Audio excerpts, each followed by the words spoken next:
In this lesson on depression, gusto ko pakita sa iyo na idleness can kill. Have you ever seen a person who is happy doing nothing? Sa Tagalog, ang tawag sa kanila, tamad. Sa English naman, tawag sa kanila, lazy. Itong mga tamad and lazy, do you see them happy sa buhay nila? Nung nakita mo sila, what did you tell that person? Pinagsabihan mo ba siya at in-encourage magtrabaho? Nakinig ba siya?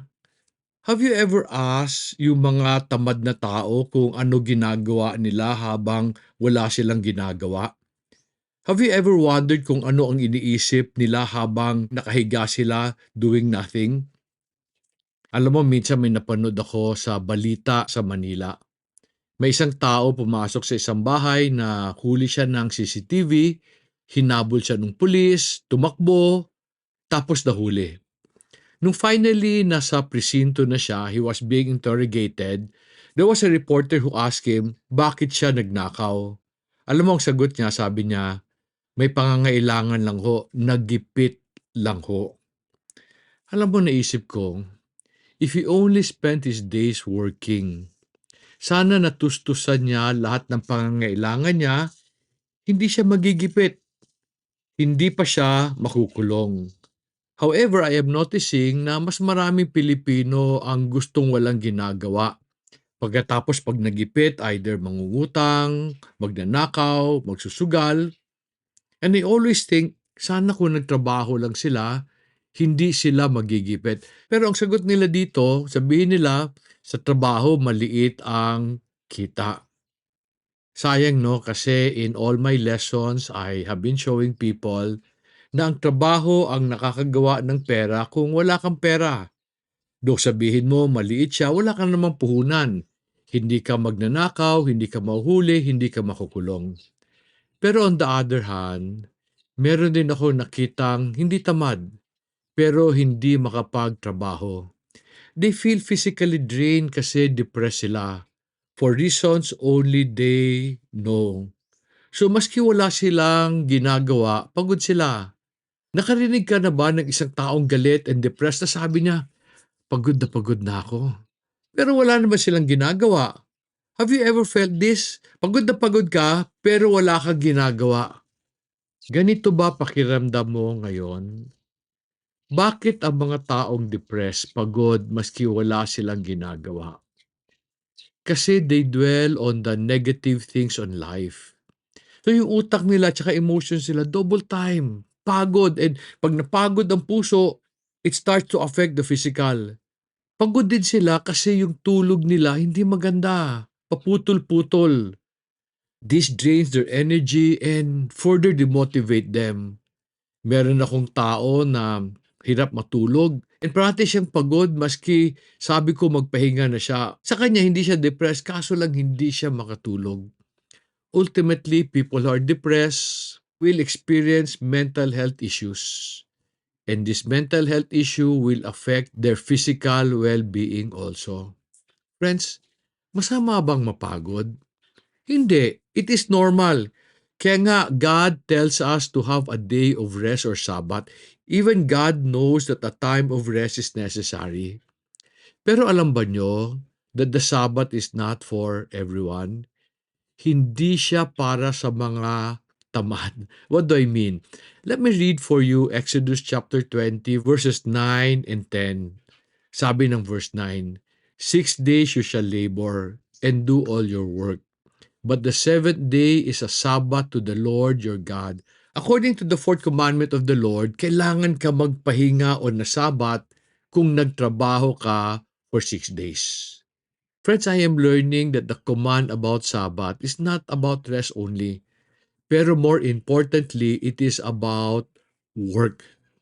Kaya lang tayo dapat mag-rest is so that we can recharge and spend more time with the Lord.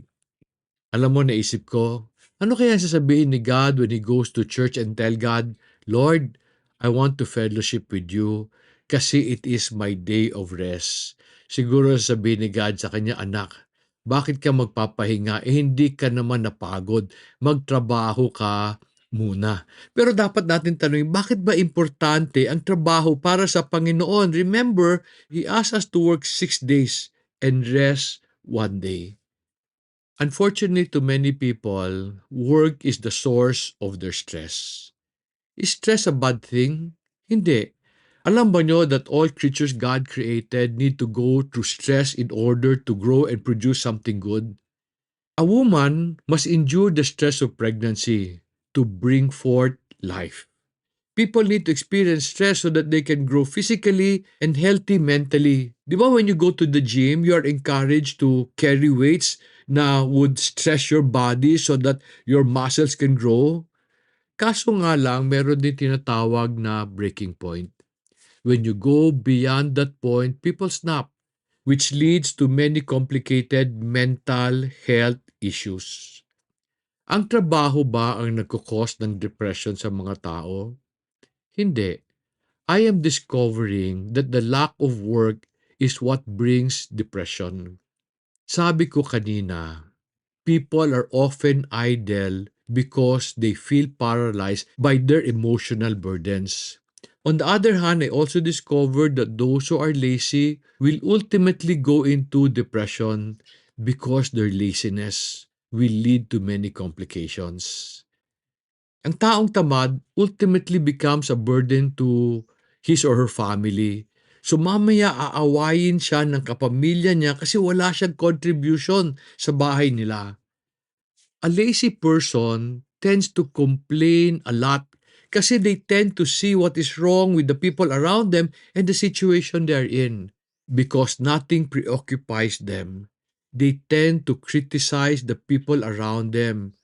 So because tamad siya, marami siya nakikitang mali, yung katamaran niya leads to conflict. And when conflict persists, this leads to depression. Alam mo, I have seen some retired people end up in divorce. Kasi nung nag-retire sila, wala silang magawa. And as they stay at home, they tend to see what is wrong sa bahay, what is wrong sa partner nila. I know this because meron ako isang kaibigan, very close friend. He was very, very excited nung nag-retire. Sabi niya daw, makakapahinga na ako. Pero after a while, nabwisit yung misis niya. Kasi sanay siya mag-utos sa opisina niya. Dami niyang utos sa mga misis niya. Dami pa niya nakikitang mali. So eventually, the wife divorced him. Bakit? Kasi wala siyang ginagawa na worthwhile. Ang tamad ba na tao, wala talagang ginagawa? Alam mo ba na ang tamad parating naghahanap ng gagawin? Hindi nga lang siya productive. Ang taong tamad, mamamasyal. Pag na-bored siya, magsusugal. Marami ngayon, grabe ang screen time. They spend like 8 hours before the computer kasi wala silang ginagawa. Yung iba naman, pag na-bored sa gabi, magiinom, magbabarkada. Minsan pa mag-mall. The reason why they do this is because inherent sa ating lahat ang desire na may ginagawa because God created us to work. In fact, we see this in Genesis chapter 2 verse 15 when God commanded man to cultivate and keep the garden that he placed them in. So even from the very beginning, man was designed, he was created to work, and yan nasa loob natin. You see, problema ang tamad. Kasi ang tamad, kakain din. Mangangawa yan pag nagutom. Pag nagipit and wala siyang pera, magnanakaw yan. Kaya nga often I will tell people, alam mo ba na mahal maging tamad? It's a very complicated issue and affects the people around us. However, iba ang depressed na tao. While minsan nangangaway na sila pag nabwisit sila, most of the time they stay away. However, napapansin ko, as they isolate themselves from other people, lalo silang nadidepress. Their idleness kills them. Diba, there's even a famous saying that says, an idle mind is the playground of the devil. Ano ang dapat gawin ng depressed na tao para maiwasan niya tong maraming masamang iniisip? Philippians chapter 4 verse 8 offers a very good counsel. Sabi ng verse 8, finally, brethren, whatever is true, whatever is honorable, whatever is right, whatever is pure, whatever is lovely, whatever is of good repute, if there is any excellence, and if anything worthy of praise, dwell on these things. Pero I am finding that even if pilitin mo sarili mo to think about good things, honorable things, mahirap siyang gawin if we are idle doing nothing. Kaya nga I believe Ecclesiastes chapter 15 verses 19 to 20 is a blessing from the Lord through Solomon. Basahin ko ha. Sabi ng verse 19 of Ecclesiastes 5, everyone also to whom God has given wealth and possession and power to enjoy them, and to accept his lot and rejoice in his toil. This is the gift of God. For he will not much remember the days of his life, because God keeps him occupied with joy in his heart. Sabi ni Solomon, if you accept your lot, tanggapin mo kung anong meron ka. Then decide to rejoice in your toil. Ganda ng sinabi ng verse 20. You will not remember the days of your life because God will fill your heart with joy. Friends, do you want your life to be full of joy? From Ecclesiastes chapter 5 verse 19, I am learning that work is not just a command from the Lord. It is a channel by which God fills our heart with joy. Depression is not a physical issue, but an emotional one. It is an issue that involves our heart. Ano bang ibig sabihin na you will not remember the days of your life because the Lord will fill it with joy? Ang ibig niyang sabihin, pag tinanggap mo kung anong meron ka, and then you decide to work on it and make it better, your mind will be preoccupied with very productive things. And as you become productive, yung ginagawa mo, may reward yon. And as you get your reward and profit from it, magkakaroon ka ng provision to buy whatever you need so that never ka nang magigipit.